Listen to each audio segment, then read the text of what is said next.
اتل عليهم نبأ إبراهيم إذ قال لأبيه وقومه ما تعبدون قالوا نعبد أصناما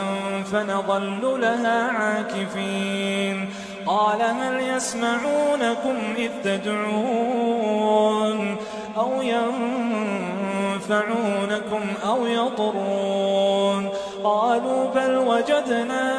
آباءنا كذلك يفعلون قال أفرأيتم ما كنتم تعبدون أنتم وآباؤكم الأقدمون فإنهم عدو لي إلا رب العالمين الذي خلقني فهو يهدين والذي هو يطعمني ويسقين وإذا مرضت فهو يشفين والذي يميتني ثم يحيين والذي أطمع أن يغفر لي خطيئتي يوم الدين رب هب لي حكما وألحقني بالصالحين واجعل لي لسان صدق في الآخرين واجعل لي من ورثة جنة النعيم واغفر لأبي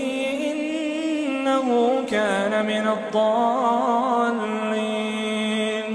ولا تخزني يوم يبعثون يوم لا ينفع مال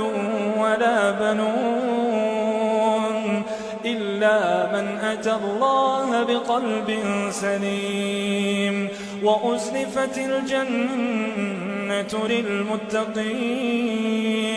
وبرزت الجحيم للغاوين وقيل لهم أين ما كنتم تعبدون من دون الله هل ينصرونكم أو ينتصرون فكبكبوا فيها هم والغاوون وجنود إبليس أجمعون قالوا وهم فيها يختصمون